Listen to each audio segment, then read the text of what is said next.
RRB ఎన్టీపీసీకి సంబంధించి graduate లెవెల్కి CBT 1 exams అయితే ఇంకొక 1 వీక్లో మనకి జరుగుతాయండి. సో దానికి క్వాంటిటేటివ్ యాప్టిట్యూడ్ ఏదైతే ఉందో అది కంప్లీట్ రివిజన్ చేసుకుంటే మీరు 30కి 30 క్వశ్చన్స్ ఆన్సర్ చేసేలా ఉంటారండి.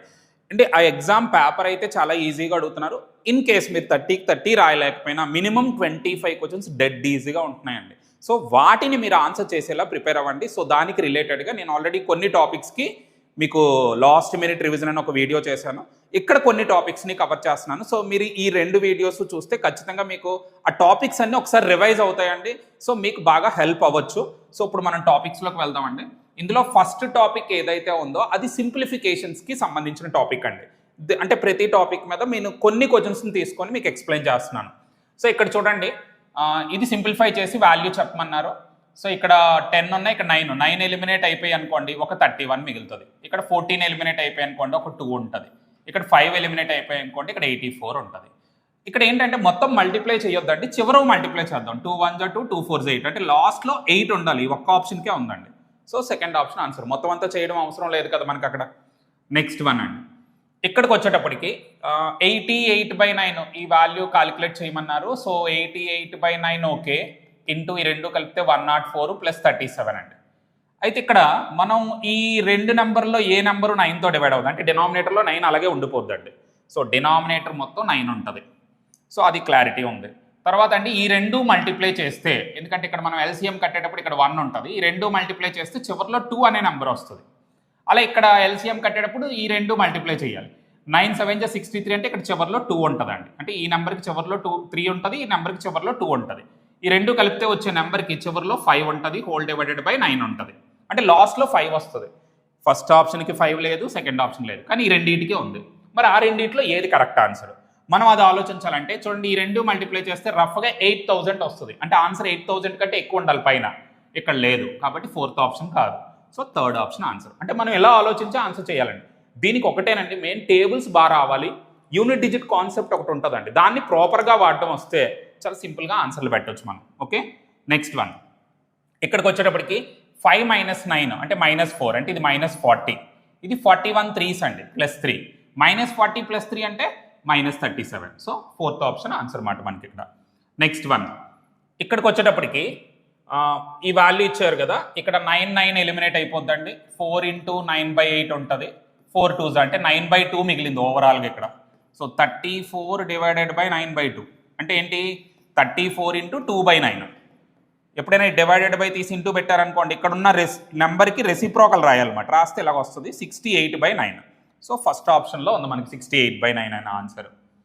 నెక్స్ట్ వన్, ఇక్కడ చూడండి 24 - 12 అంటే 12, 12 × 10 అంటే 120, ఇది 33 5s అండి 165 అంటే 125 అంటే ఫస్ట్ ఆప్షన్లో ఉంది.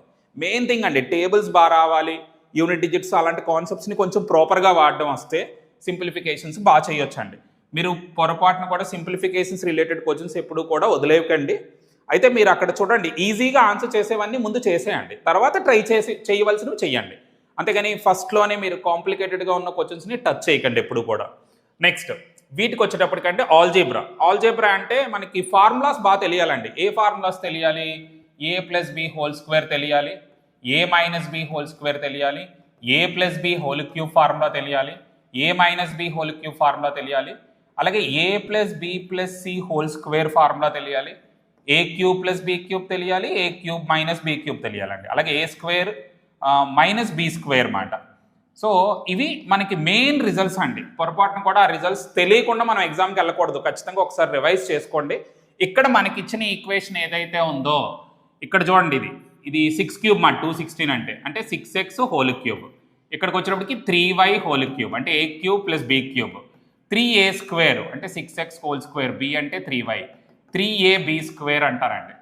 సో 3y హోల్ స్క్వేర్ అంటే మనకి a + b హోల్ క్యూబ్ ఫార్ములాలో ఉందన్నమాట. సో అందుకని మీరు ఆ ఫార్ములాస్ రివైజ్ చేసుకుంటే ఖచ్చితంగా మీకు హెల్ప్ అవుతుంది.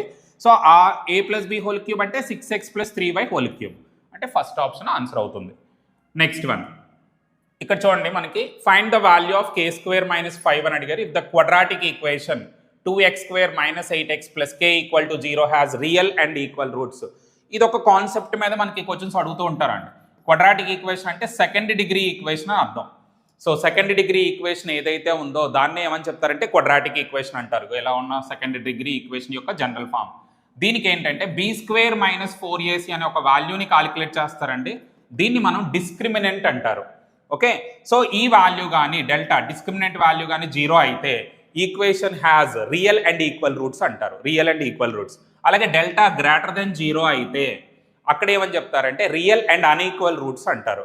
నెక్స్ట్ డెల్టా <0 అయితే imaginary roots, imaginary numbers adjust అవుతాయని అలా 3 కేసులు ఉంటాయి. ఇంకా అందులో సబ్ కేసెస్ కూడా ఉంటాయి. బేసిక్గా ఈ కేసెస్ అయితే ఖచ్చితంగా తెలియాలి. ఇక్కడ ఏమన్నాడు, రియల్ అండ్ ఈక్వల్ రూట్స్ అన్నాడు. అంటే b² - 4ac = 0. మరి ఇక్కడ a అంటే x² ముందు ఉన్నది, b అంటే ఇది, c అంటే ఇది. b² అంటే ఎంత, 64 - 4 × a అంటే 2, c అంటే k = 0. ఎందుకంటే రియల్ అండ్ ఈక్వల్ రూట్స్ అన్నాడు కాబట్టి =0 వేయాలి. 64 - 8k = 0, 8k = 64, k = 8. అంటే k వాల్యూ 8 వచ్చిందండి. ఈ k వాల్యూ ఏదైతే ఉందో అది ఇక్కడ సబ్స్టిట్యూట్ చేయాలి. 8² 64 - 5 అంటే 59. ఎందుకంటే వాడు అడిగింది దీని వాల్యూ మాట. సో ఆప్షన్ 2 అనేది మనకి ఆన్సర్ అవుతుంది. నెక్స్ట్ వన్, ఇక్కడ చూడండి క్వాడ్రాటిక్ ఈక్వేషన్ ఇచ్చి ఆ రూట్స్ ఏంటని అడుగుతున్నాడు. ఇప్పుడు మనం డిస్కస్ చేసాం కదా, దానికి బట్టి మనం చెప్పాలి. b² కట్టాలండి. b² - 4ac కాలిక్యులేట్ చేయాలి. b² అంటే ఇది a, ఇది b, ఇది c అండి. b² అంటే 16, 4² 16 - 4 × a వాల్యూ 2, c వాల్యూ 8. అంటే 16 - 8 4 32 - 2 64. చూడండి ఇక్కడ ఇది చిన్నది పెద్ద అంటే ఇది <0 అండి. నెగిటివ్ వాల్యూ వస్తుంది. ఎప్పుడైతే నెగిటివ్ వాల్యూ వస్తుందో సో నో రియల్ రూట్స్ అని చెప్పాలండి. ఎప్పుడైతే నెగిటివ్ వాల్యూ వచ్చిందో నో రియల్ రూట్స్ అనేది మనం చెప్తే సరిపోతుంది. సో 4th ఆప్షన్ ఆన్సర్ మనకి. Next, the product of 2 consecutive positive integers is 960. వరుసగా వచ్చే 2 నెంబర్ల ప్రోడక్ట్ 960 అంట. కన్సిక్యూటివ్ అంటే వరుసగా వచ్చేవి అని అర్థం. If the smaller of these 2 integers represented by x, అందులో చిన్నది x అంట. మరి చిన్నది x అంటే నెక్స్ట్ x+1 అండి. ఎందుకంటే కన్సిక్యూటివ్ నెంబర్స్ అంటే +1 కలపాలి. ఈ రెండింటి యొక్క ప్రోడక్ట్ ఇచ్చాడండి. ఎంత ఇచ్చారు, 960. సో ఆ కన్సిక్యూటివ్ ఇంటిజర్స్ యొక్క ప్రోడక్ట్ 960 అని ఇచ్చారు. Which of the options below corresponding to the equation for the finding the value of x. ఆ x వాల్యూ కనుక్కోవాలంటే ఏ ఈక్వేషన్ కరెక్ట్ ఈక్వేషన్ అని అడిగారు. దీన్ని సింప్లిఫై చేయడమే. x² + x 960 ఇటు పట్టుకురండి. -960 = 0. సో x² + x -960 = 0 అంటే ఏంటండి, second option. Next one already మనం discuss చేసాం. మళ్ళీ చూడండి, ఇది 6x3, ఇది 7y3. మొత్తం రాయట్లేదండి. a³ + b³ + 3a² b + 3ab² formula. అంటే a + b³ ఫార్ములా అండి. అంటే 6x + 7y3. 6x + 7y3 అంటే ఏంటి, మనకి ఆప్షన్ 3 మాట మనకి ఆన్సర్ అనేది. ట్రిగ్నోమెట్రీ రిలేటెడ్ క్వశ్చన్స్, మనకి ట్రిగ్నోమెట్రీ మీద కూడా క్వశ్చన్స్ అడుగుతారు. బేసిక్గానే అడుగుతారండి, మనం అంత కష్టపడ అవసరం లేదు. సో ఈ వాల్యూ ఇచ్చి సాల్వ్ చేయమన్నారు. మీరు ఎప్పుడైనా అండి ఇలాంటి ఈక్వెన్స్ ఇస్తే సాల్వ్ చేయడానికి ట్రై చేయడం కంటే వెరిఫికేషన్ చేయడం రావాలి. సో నేనైతే ఏం చేస్తానంటే టీటా బదులు, ఇక్కడ టీటా వాల్యూ ఉంది కదా, దీని బదులు నేను 0 డిగ్రీస్ సబ్స్టిట్యూట్ చేస్తున్నాను. సబ్స్టిట్యూట్ చేస్తే సీకెంట్ 0 డిగ్రీస్ అండి. సీకెంట్ అంటే కాస్కి రెసిప్రోకల్ మాట. సో 1 వస్తుంది. tan 0 డిగ్రీస్ 0 వస్తుంది. 1 - 0 2. 1 ప్లస్ sin 0 0 అండి హోల్². అలాగే cos 0 1². సో ఇది 1 - 0 అంటే 1, 1 + 0 అంటే 1 /1 అంటే 1/1 అంటే ఏంటి 1. So 4th option. జస్ట్ అండి నేను టీటా ప్లేస్లో 0 డిగ్రీస్ సబ్స్టిట్యూట్ చేస్తాను. అయితే ఒకవేళ ఆప్షన్లో కూడా మీకు ట్రిగ్నోమెట్రీ ఈక్వేషన్ ఉన్నాయి కదా, అక్కడ కూడా 0 పెట్టేయండి. పెడితే ఏ 2 ఆప్షన్స్ ఈక్వల్గా రాకపోతే ఆ 0ని వాడచ్చు. ఎక్కువగా అయితే 0 90 కంటే బెటర్గా దేన్ని వాడాలంటే వెరిఫికేషన్కి 30 డిగ్రీస్ 45 డిగ్రీస్ 60 డిగ్రీస్ వాడాలండి. ఎక్కువ ఈ 3 వాడాలి. మనకి ఈ సిచ్యువేషన్ బట్టి అర్థమైపోవాలి ఏ యాంగిల్ వాడితే మంచిగా వస్తుందో ఆ యాంగిల్ని యూస్ చేయడం నేర్చుకోవాలి. నెక్స్ట్ వన్, ఇక్కడ చూడండి, from a point 15 metre away from the base of a tree.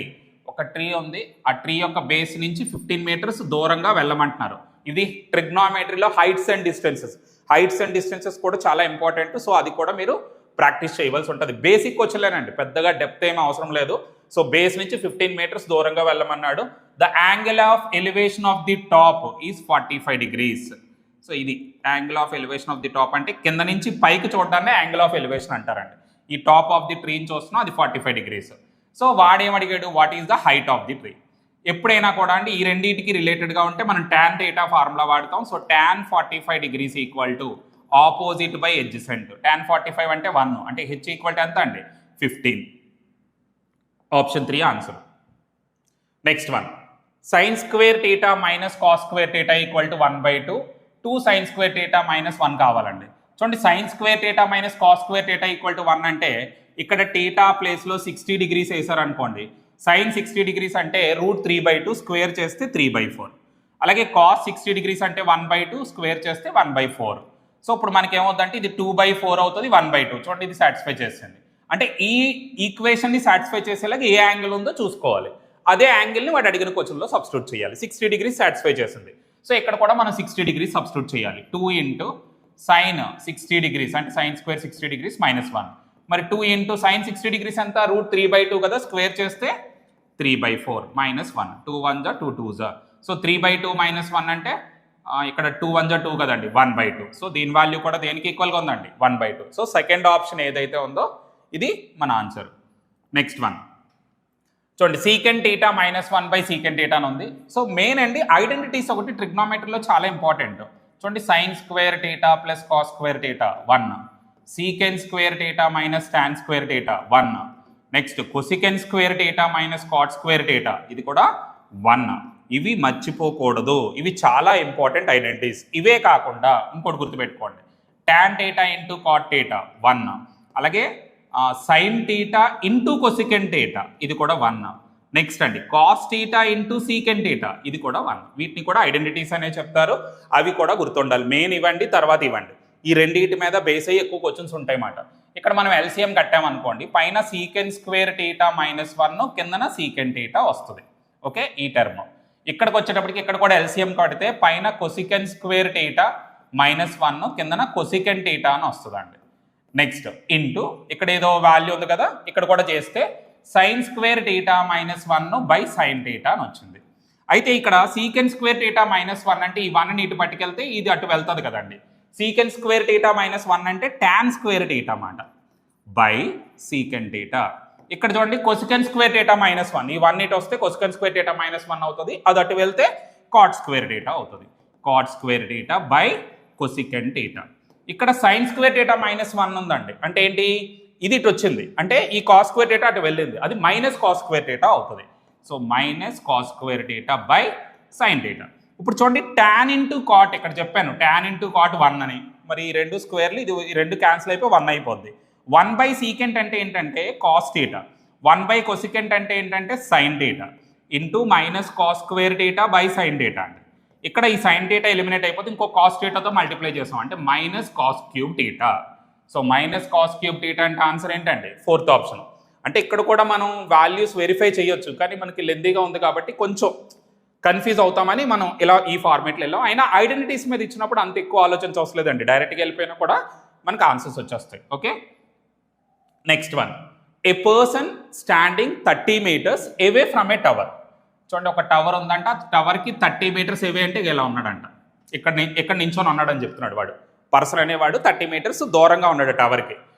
And observes angle of elevation. Angle of elevation అంటే ఒకటే గుర్తుపెట్టుకోండి, కింద నుంచి పైకి చూడడం. ఓకే, ఇక్కడ నుంచి ఈ పైన టాప్ని చూస్తున్నాడండి. Angle of elevation of the tower is 30 degrees, ఇది 30 degrees. So what is the height of the tower. మళ్ళీ నండి ఈ రెండింటికి రిలేటెడ్గా ఉంటే ఎప్పుడు ట్యాన్ యూస్ చేయాలి.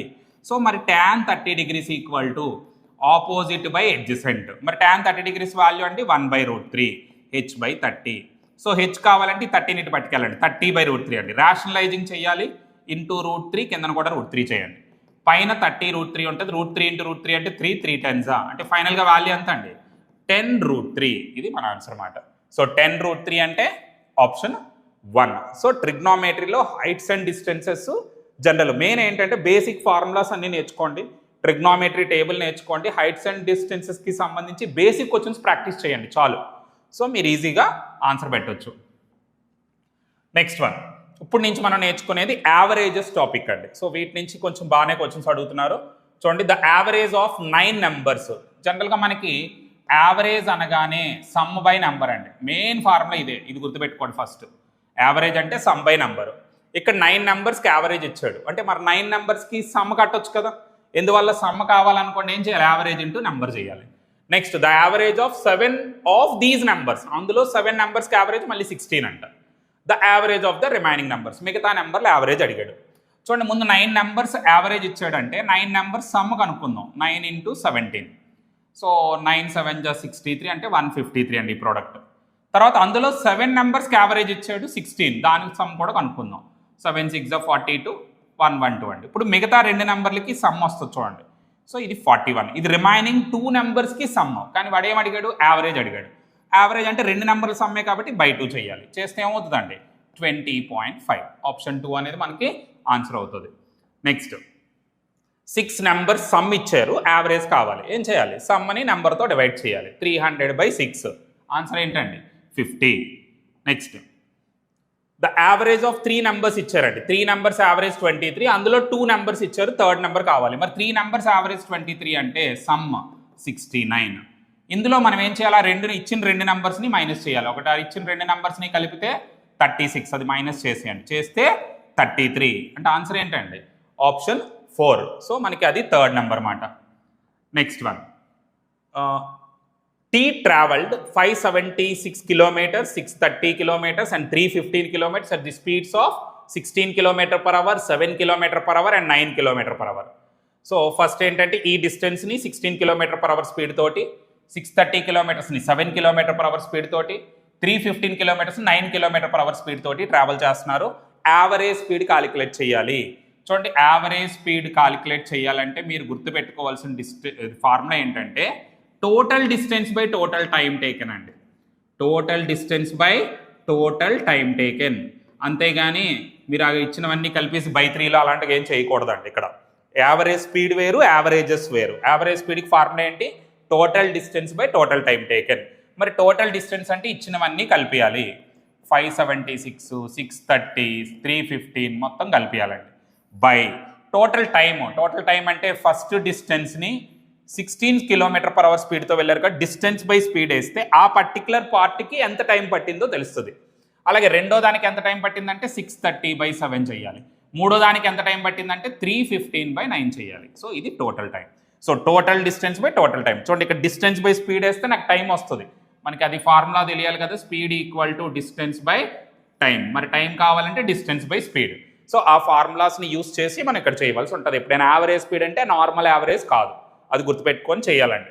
ఇప్పుడు ఇవన్నీ కలిపామనుకోండి డిస్టెన్స్లన్నీ కూడా. సో ఇక్కడ మనం ఏ నెంబర్స్ కలపాలి? 576 ఒకటి, 630 ఒకటి, 315 ఒకటి అండి. 315 ఒకటి మొత్తం కలిపేద్దామండి. 11 వచ్చింది ఇక్కడ, ఇది 12. నెక్స్ట్ 5 + 6 11 + 3 14 + 1 15. సో ఇది వాల్యూ అండి. 1521 అనే వాల్యూ వచ్చింది. సో 1521 హోల్ డివైడెడ్ బై ఇక్కడ 16తో డివైడ్ చేస్తే 16 3s 48, తర్వాత 16 6s 96. 7తో డివైడ్ చేస్తే 7 9s 63, 9తో డివైడ్ చేస్తే 9 3s 27, 9 5s. ఇవన్నీ కలిపామనుకోండి 36, 90, 35 ఇవన్నీ కలిపితే 161 వస్తుందండి. ఇక్కడ మీకు 1521/161. చూడండి, అన్ని డినామినేటర్లో 161 ఉంది. ఇప్పుడు 161 టెన్స్ అంటే 1610. సో టెన్స్ రాదు, ఇది మిక్స్డ్ ఫ్రాక్షన్ కింద మార్చారు కాబట్టి టెన్స్ అయితే రావండి, 9s వస్తుంది. సో 161 9s వేయాలి. సో 9 అంటే 161 9s వేస్తానండి. 9 6s 54, నెక్స్ట్ 9 1s 9, 5 కలిపితే 14. డిఫరెన్స్ చూడండి, డిఫరెన్స్ చూస్తే ఇది 11 మైనస్ ఇక్కడ 72 అంటే ఏంటి? 972/161. ఆప్షన్ 3 ఆన్సర్ అండి. సో మనం అది జాగ్రత్తగా చెయ్యాలి. కాలిక్యులేషన్ కొంచెం కాలిక్యులేషన్ పార్ట్ ఎక్కువ ఉంది, బట్ ఈజీగా వచ్చినాయి. ఆ ఫార్ములా మీద చాలా ఎక్కువగా అడుగుతుంటారండి. అది టైమ్ అండ్ డిస్టెన్స్ రిలేటెడ్గా వస్తుంది, యావరేజెస్ రిలేటెడ్గా కూడా వస్తుంది.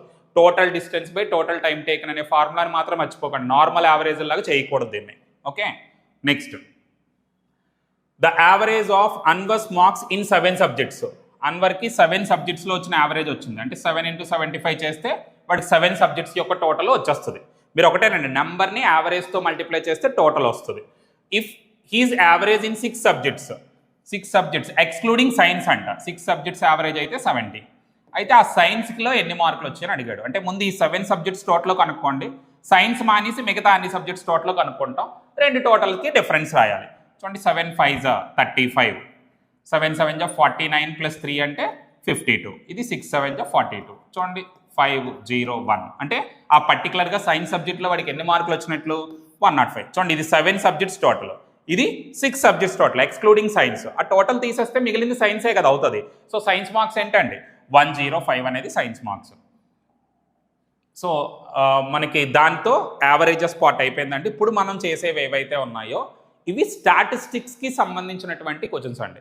స్టాట్ మెయిన్ మీరు ప్రిపేర్ అవ్వాల్సింది ఏంటంటే స్టాట్లో మీన్, మీడియన్, మోడ్, మేజర్గా ఈ 3 ఖచ్చితంగా బాగా రావాలి. ఇంకా ఉన్నాయండి మనకి. ఇది సెంట్రల్ టెండెన్సీస్ అంటారు, మెజర్స్ ఆఫ్ సెంట్రల్ టెండెన్సీస్ అంటారు.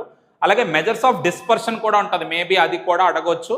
అందులో ఏముంటాయంటే రేంజ్ ఉంటుంది, క్వార్టైల్ డీవియేషన్ ఉంటుంది, మీన్ డీవియేషన్ ఉంటుంది, స్టాండర్డ్ డీవియేషన్ ఉంటుంది, వేరియన్స్ ఉంటుంది. అవి మెజర్స్ ఆఫ్ డిస్పర్షన్, మేబీ అది కూడా అడగొచ్చు. ఇది పర్టికులర్గా అయితే ఎక్కువ అడుగుతారండి, మీన్, మీడియన్, మోడ్ మీద ఎక్కువ అడుగుతారు. సో వాటి మీదే ఎక్కువ క్వశ్చన్స్ వస్తాయి. చూడండి ఇక్కడ మనకి ఏమంటారంటే if the mode of a data exceeds by mean. Mode of a data exceeds by mean అంటే ఇక ఇదండి మోడ్ మైనస్ మీన్ అని అర్థం. దాన్ని 12.6 అని ఇచ్చారు. Then mode exceeds the median by, వాడు అడుగుతుంది మోడ్ ఎక్సీడ్స్ ద మీడియన్ అంటే ఇలా అడుగుతున్నాడు.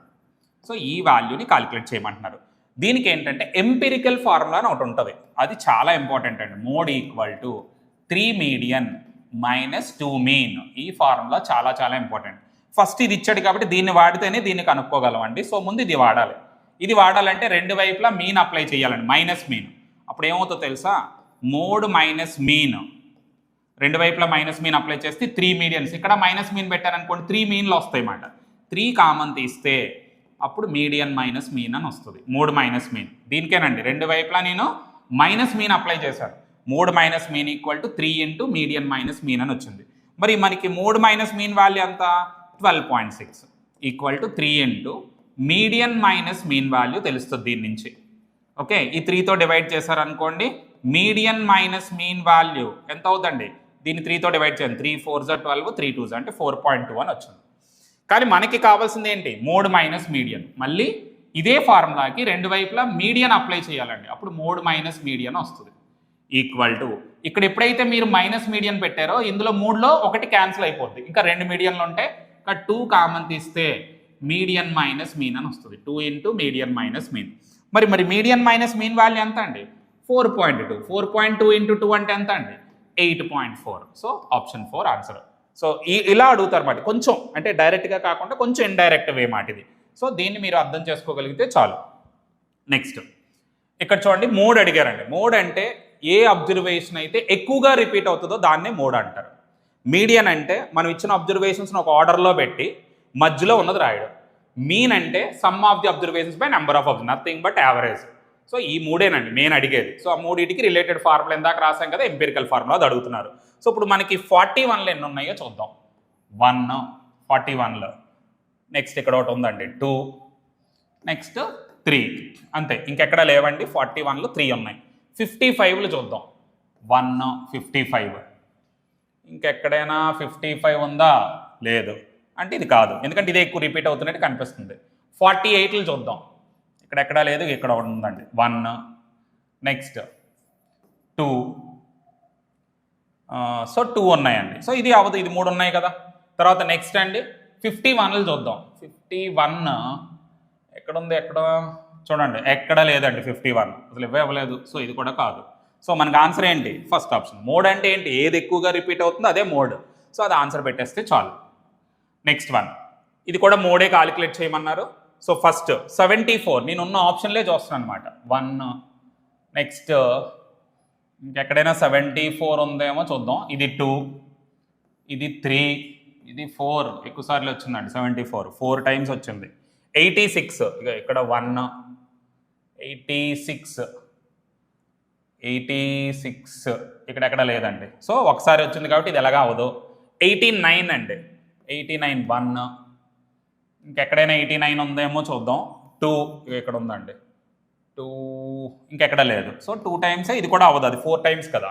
నెక్స్ట్ 77 చూడండి, 1 77 1, నెక్స్ట్ ఇంకెక్కడ ఉంది, ఇక్కడ దగ్గర ఉందండి 2 టైమ్స్ ఉంది. సో ఇది కూడా ఆన్సర్ అవ్వదు. సో మనకేంటండి 74 ఆన్సర్. అంటే ఏది ఎక్కువ రిపీట్ అయితే అది మోడ్ మాట.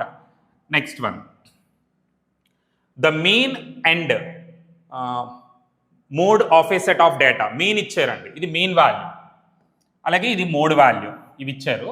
మీడియన్ కాలిక్యులేట్ చేయమంటున్నారు. ఎంపీరికల్ ఫార్ములా ఇందాక చెప్పుకున్నాం కదా, అదే ఫార్ములా వాడాలండి. Mode equal to 3 median minus 2 mean. దీని మీదే క్వశ్చన్స్ అడిగారు. మోడ్ ఎంత ఇచ్చారు మనకి? మీను మోడ్ ఇచ్చారు. Mode value 61.6. 3 మీడియన్ తెలియదు, అది ఎక్స్ అనుకుందాం. 2 ఇంటూ మీన్ వాల్యూ 47.4 అండి.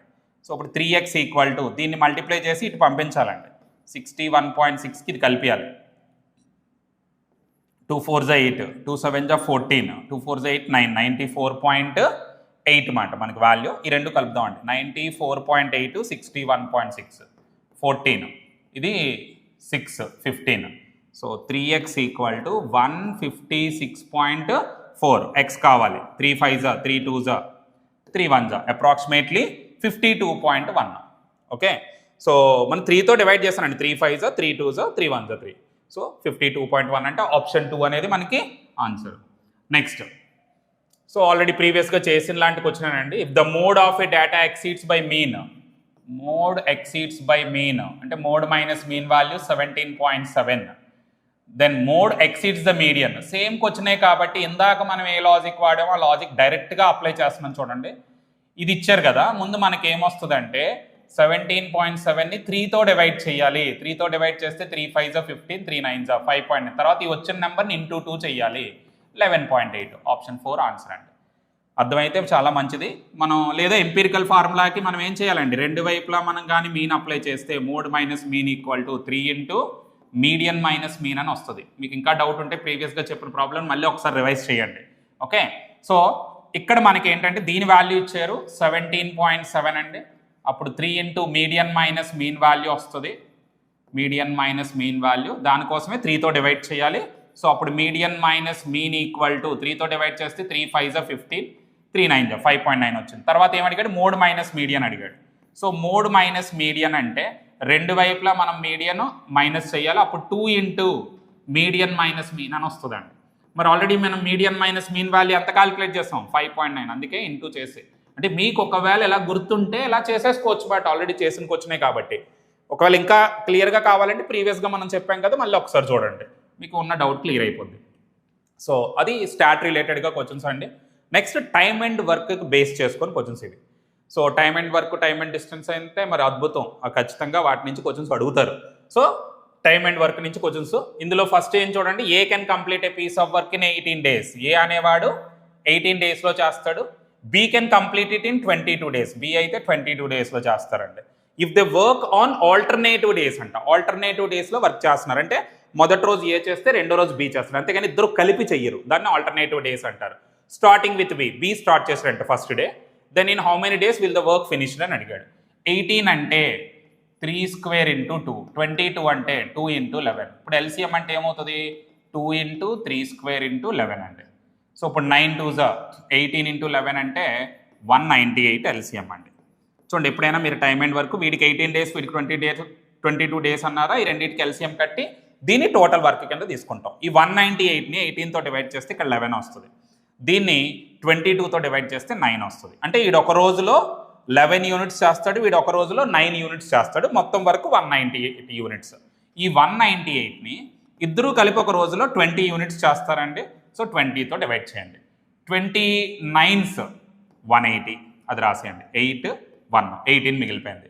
ఇక్కడ అంటే 20 యూనిట్స్ ఒక రోజే జరిగితే అప్పుడు 9 days మాట ఈ 180 యూనిట్స్ వర్క్కి. కానీ 20 యూనిట్స్ ఒక రోజు జరగవు, 2 రోజులు జరుగుతాయి. ఒక రోజు ఏ, ఒక రోజు బి కాబట్టి అందుకని ఇక్కడ ఉన్న నెంబర్ని డబల్ చేయాలి ఆల్టర్నేటివ్ డేస్లో. 18 days మినిమం. తర్వాత ఇప్పుడు బీతో స్టార్ట్ అయింది అన్నాడు కాబట్టి ఈ వర్క్ ఇంకా మిగిలిపోయింది కదా వర్క్, దాన్ని ముందు మళ్ళీ బిఏ స్టార్ట్ చేయాలి. మరి బి స్టార్ట్ చేస్తే బి ఎంత చేయగలడంటే ఒక రోజులో 9 చేయగలడు. ఇంకా మనకి 9 మిగిలిపోద్దండి. ఈ వర్క్ని బి చేశాడు. బి వర్క్ చేయడానికి ఇంకొక రోజు యాడ్ అవుతుంది, అందుకే 18కి 1 కలపాలి, అంటే 19 days అయిపోయింది. ఈ మిగిలిన 9 యూనిట్స్ని ఏ చేయాలి, కానీ ఏ 11 చేయగలడు, అంటే డే అంతా అవసరం లేదు. సో వాడికి ఈ రెండు కలిపితే 19, వీడి 9 యూనిట్స్ని ఎన్ని రోజుల్లో చేయగలరు, ఒక రోజు కంటే తక్కువే, ఎందుకంటే వీడు 11 యూనిట్స్ చేయగలడు కాబట్టి 19 9/11 అని రాస్తారు. సో 19 9/11 మీరు ఖచ్చితంగా అండి ఆల్టర్నేటివ్ డేస్ మీద క్వశ్చన్లు చెయ్యాలి, ఎందుకంటే వాటిని అడుగుతున్నారు ఎక్కువ. ఇద్దరు ఉంటే రొటేషన్ కాబట్టి, అదే ఇద్దరు ఉన్నారు కాబట్టి 2తో చేస్తాను. ముగ్గురు ఉంటే ఇంటూ 3 చేయాలి. ఇక్కడ నలుగురు ఉంటే ఇంటూ 4, మన నలుగురు వరకు వెళ్ళర్లేండి, ఇద్దరు ముగ్గురు. సో ఇక్కడ వచ్చిన వాల్యూని ఇంటూ 2 చేసి చేయాలి. తర్వాత ఇక్కడ వచ్చిన వర్క్ని డిస్ట్రిబ్యూట్ చేసుకుంటూ వెళ్ళాలి. ఓకే, ఎవరితో స్టార్ట్ చేస్తారో వాటితో స్టార్ట్ చేసి డిస్ట్రిబ్యూట్ చేయాలి. So option 4. Next one pipe can fill a tank in 18 minutes.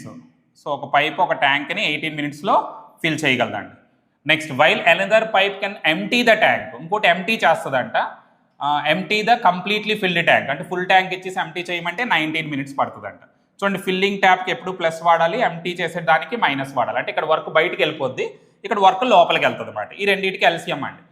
LCM అంటే 18 × 19 ఎల్సిఎం అవుతుంది. 18 square అంటే 324, దానికి 18 కలిపితే 342. ఇది టోటల్ వర్క్ అండి. ఓకే, ఎందుకంటే ఈ రెండు కూడా relatively prime numbers, co primes మాట. కో ప్రైమ్స్కి ప్రోడక్టే ఎప్పుడు కూడా ఎల్సిఎం అవుతుంది. So 342 LCM. ఇక్కడ ఏమొస్తుంది అంటే 19 వస్తుంది, ఇక్కడ 18 వస్తుంది. ఎందుకంటే 342/18 అంటే 19, 342/19 అంటే 18. అంటే ఇది ఏం చెప్తున్నాడు వాడు, 1 minute 19 liters ఫిల్ చేస్తుంది. ఇది 1 minute 18 liters బయటకు పంపిస్తుంది.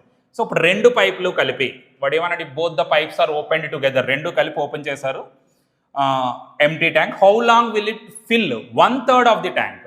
అంటే ఒక ఎంటీ ట్యాంక్ని ఈ రెండు కలిపి ఫిల్ చేస్తున్నాయి, కానీ ఫుల్ ట్యాంక్ అవసరం లేదంట, 1/3 of the tank. So 1/3 of the ట్యాంక్ని ఫిల్ చేయడానికి ఎంత టైం పడుతుంది? 1/3 ఆఫ్ ది ట్యాంక్ అంటే ఇది ఫుల్ ట్యాంక్ కెపాసిటీ, 1/3 అంటే బై 3, 3 1 3, 3 1 3, 3 4 అంటే 1/3 ఆఫ్ ది ట్యాంక్ అంటే ఎంత? 114 liters, 114 liters ఫిల్ చేయాలి.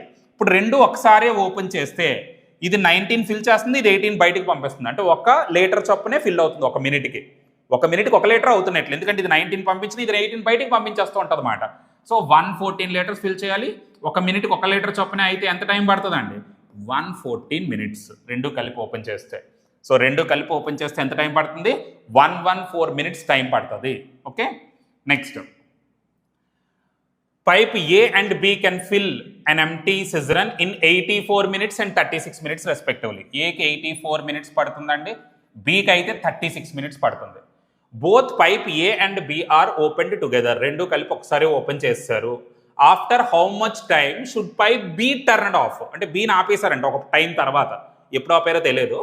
So that the empty caesarean is completely filled in 42 minutes. మొత్తం 42 minutesలో ఫిల్ అయిందంటే బీని ఎప్పుడు ఆపితే 42 minutesలో ట్యాంక్ ఫిల్ అవుతుంది. ఇది వాడికి వచ్చిన. సో ముందు నార్మల్గా అయితే రెండింటికి ఎల్సిఎం కట్టాలండి. First ఎల్సిఎంఏ important. 84 అంటే మనం 12 7s 84 అని చెప్పొచ్చు. 12 అంటే 3 × 4 × 7. ఇది ప్రైమ్ ఫ్యాక్టరైజేషన్ మెథడ్ అని నేను కడుతున్నది. 36 అంటే 2 square × 3 square. ఇప్పుడు మనకి ఎల్సిఎం అంటే ఏమవుతుంది? 2 square 3 square 7, ఇవన్నీ మల్టిప్లై చేయాలి. సో 4 7 28 into 9, 9 7 9 8 72, 9 2 18, 7 అండి, అంటే 25, 252. ఇది మన ఎల్సిఎం. ఓకే, సో మనం ఎల్సిఎం అయితే కట్టాం ఈ రెండు నెంబర్లకి. ఎల్సిఎం కట్టిన తర్వాత ఇప్పుడు 84తో దీన్ని డివైడ్ చేయాలండి. 84 అంటే 4 3s 12, 12 7 84 అంటే ఒక 3 ఉంటుందండి. 84 3s మాట 252 అంటే ఏ అనే పైప్ ఏదైతే ఉందో 1 నిమిషానికి 3 లీటర్లు ట్యాంక్లో ఫిల్ చేయగలదు. ఓకే, బీకి వచ్చామనుకోండి 36తో డివైడ్ చేయాలి. సో 9 4s 36 అంటే ఇక్కడ 7 వస్తుందండి. అంటే ఈ 252ని 36తో డివైడ్ చేస్తే 7 వస్తుంది. ఈ బి అనే పైప్ ఏదైతే ఉందో 1 నిమిషానికి 7 లీటర్లు ఫిల్ చేస్తుంది. అయితే ఇప్పుడు రెండు ముందు ఓపెన్ చేశారు, బీని మధ్యలో ఆపేశారు, కానీ మొత్తం ఫిల్ అవ్వడానికి 42 నిమిషాలు పట్టింది. బీని ఆపారు కానీ ఏం ఆపలేదు కదా, అంటే ఇది 42 నిమిషాలు పనిచేసింది. మరి ఇది 42 minutesలో ఎంత వర్క్ చేయగలదండి? 42 minutesలో 3 2 6 అంటే 126 చేయగలదు. కానీ మనకి ఎంత అవ్వాలి? 252 అవ్వాలి. సో కానీ 126 అయింది. ఇంకా ఎంత మిగిలిందో చూడండి, 6. అలాగే నెక్స్ట్ ఏంటి? 12 - 6 6 తీస్తాం, అక్కడ 4 - 2 2 1, ఇంకా 126 మిగిలిపోయిందండి. చూడండి, మనకి 252 మొత్తం వరకు అంటే 250 లీటర్లు ట్యాంక్లో పడాలి, అప్పుడే ఫిల్ అవుతుంది. కానీ ఏం జరిగింది? మధ్యలో బీని ఆపేశారు, ఏ మాత్రం కంటిన్యూగా పనిచేస్తుంది. మొత్తం ట్యాంక్ 42 minutesలో ఫిల్ అయిపోయింది. అంటే ఏ 42 minutes పనిచేసింది, 42 minutesలో అది 126 అంటే హాఫ్ ట్యాంక్ ఫిల్ చేస్తుంది, ఇంకా హాఫ్ మిగిలిపోయింది. ఈ హాఫ్ ఎవరు చేశారు? బి ముందు ఓపెన్ అయ్యి ఉంది కదా, అది చేసింది ఆ 126ని. సో ఈ 126ని బి చేయడానికి ఎంత టైం పడుతుంది అంటే, బి కెపాసిటీ 7 కదా, 7 1 7 8 అంటే 18 minutes బి వర్క్ చేసిందని అర్థం. అంటే బి అనేది 18 minutes వర్క్ చేసింది, తర్వాత క్లోజ్ చేస్తారు. అప్పుడు మనకి ఎగ్జాక్ట్గా సరిపోద్ది. ఆప్షన్ 1. ఇలాంటి క్వశ్చన్స్ ఎక్కువ అడుగుతారండి. సో వీటిని మీద మీరు కొంచెం కాన్సన్ట్రేట్ చేసి వర్క్ చేయాలి. Okay, next A can finish A work in 2 days. A ఒక వర్క్ని 2 daysలో చేయగలరు. B can do the same work in 52 days. LCM 52 అని అంటే 52/2 అంటే ఏ 1 డేలో ఎంత వర్క్ చేస్తాడు, బి 1 డేలో 1 యూనిట్ చేస్తాడు. B worked alone for 26 days. B ఒక్కడు 26 రోజులు చేస్తున్నాడు అంటే 26 యూనిట్లు చేస్తున్నాడు. 52లో 26 తీసేయండి, ఇంకా 26 మిగిలింది. అండ్ లెఫ్ట్ ద జాబ్, వాడు బయటికి వెళ్ళిపోయాడు. How many days A alone finish the remaining work. మిగతా వర్క్ని ఏ ఎన్ని రోజుల్లో చేయగలడు. ఇంకా ఎంత వరకు మిగిలింది, 26 మిగిలింది. వీడి కెపాసిటీ ఎంత 26. సో 26/26 అంటే ఒక్క రోజులో చేసేయగలడు. సో మిగతా వర్క్ని ఏ అనేవాడు 1 డేలో కంప్లీట్ చేయగలడు. Okay, next 1 pipe can fill the tank in 19 minutes. ఒక పైపు ట్యాంక్ని ఫిల్ చేయడానికి 19 మినిట్స్ తీసుకుంటుంది. While the another pipe can empty the completely tank. ఇంకో పైప్ ఉందంటే అది ఎంటీ చేస్తుంది ఫుల్ ట్యాంక్ని 21 మినిట్స్లో. దీనికి మైనస్ సైన్ వాడండి. If both the pipes are operates together on empty tank. రెండు పైపుల్లో ఆపరేట్ చేశారు ఒక ఎంటీ ట్యాంక్ కోసం. How long will it take fill 2/3 of the tank అండి. 2/3 ఆఫ్ ది ట్యాంక్కి ఎంత టైం పడుతుంది. ఇప్పుడు ముందు ఈ రెండింటికి ప్రోడక్ట్, ఎందుకంటే ఈ రెండు రిలేటివ్లీ ప్రైమ్ నెంబర్లే, ప్రోడక్ట్నే ఎల్సిఎం అంటారు. 399 అండి, ఇది ఎల్సిఎం. రెండింటికి మధ్యలో 20 మిస్ అయింది. 20² అంటే 400 - 1 మాట. 399 వర్క్. ఇక్కడ 21 అంటే ఇది 21 లీటర్స్ చొప్పున ఫిల్ చేస్తుంది. ఇక్కడ 19, ఇది 19 లీటర్స్ చొప్పున బయటికి పంపించేస్తుంది. వాడు ఏమడుగుతున్నాడు, రెండు కలిపి పని చేయాలి. 2/3 ఆఫ్ ది ట్యాంక్ అండి, అంటే 399 × 2/3. 3 1 జా 3 3 జా 3 3 జా ఇంటూ 2 చేస్తే 266. ఈ ట్యాంక్ని ఫిల్ చేయడానికి, అంటే ఇన్ని లీటర్లని ఫిల్ చేయడానికి ఎంత టైం పడుతుంది. ఈ రెండు కలిపి వర్క్ చేస్తే చూడండి, ఇది 21, ఇది 19 కదా. రెండు కలిపి వర్క్ చేస్తే ఇది 21 ఫిల్ చేస్తుంది, ఇది 19 బయటికి పంపించేస్తుంది. అంటే 2 లీటర్ల చొప్పునే ఫిల్ అవుతుంది. అందుకని దీన్ని 2తో డివైడ్ చేయండి, అంటే 133. సో 133 మినిట్స్ టైం పడుతుంది ఆ 2/3 ఆఫ్ ది ట్యాంక్ని ఫిల్ చేయడానికి. సో ఇది ఆప్షన్ 4. సో ఇది మనకి కొన్ని టాపిక్స్ కవర్ చేశానండి. ఇక్కడ మీకైతే సింప్లిఫికేషన్స్ కవర్ చేశాను, స్టాటిస్టిక్స్ కవర్ చేశాను, ట్రిగ్నోమెట్రీ కవర్ చేశాను, యావరేజెస్ కవర్ చేశాను, టైమ్ అండ్ వర్క్ కూడా కవర్ చేశానండి. సో కొన్ని టాపిక్స్ ఏవైతే ఉన్నాయో ఇవన్నీ కవర్ చేశాను కదా. సో మీరు దీన్ని బేస్ చేసుకొని, నేను ఏవైతే టాపిక్స్ని కవర్ చేశానో దాన్ని బేస్ చేసుకొని మీరు బాగా ప్రాక్టీస్ చేయండి. ఎగ్జామ్ బాగా రాయడానికి ట్రై చేయండి. సో చేస్తే, ఎందుకంటే కష్టమైన ఎగ్జామ్ కాదండి, ఏం కాకుండానే మనం ఈజీగా క్రాక్ చేయొచ్చండి. రైల్వే జాబ్ అనేది మాత్రం ఈజీగా క్రాక్ చేయొచ్చు. కొంచెం మనసు పెట్టి హార్ట్ఫుల్గా మీరు చదువుదామని అనుకోవాలంతే. రైల్వే జాబ్ మీ చేతిలో ఉంటుంది. రైల్వే జాబ్ అయితే కష్టమైన జాబ్ అయితే కాదు. ఓవరాల్గా మ్యాథ్స్, రీజనింగ్ 60 క్వశ్చన్లు కదా, 55 క్వశ్చన్స్ రాయడానికి ట్రై చేయండి. అలాగే జనరల్ స్టడీస్ ఒక 20 క్వశ్చన్స్ రాయడానికి ట్రై చేయండి. మీకు CBT 1 ఖచ్చితంగా క్లియర్ అయిపోద్ది. అప్పుడు మనం CBT 2కి మీరు ప్రాక్టీస్ చేసుకోవచ్చు. లెవెల్ ఆఫ్ డిఫికల్టీ ఏమీ ఉండదు. ఈజీగా మీరు ఉద్యోగం అయితే, రైల్వే ఉద్యోగం అయితే తెచ్చుకోవచ్చు అండి. అంత కష్టమైనది కాదు. సో మీరు ట్రై చేయండి. All the best.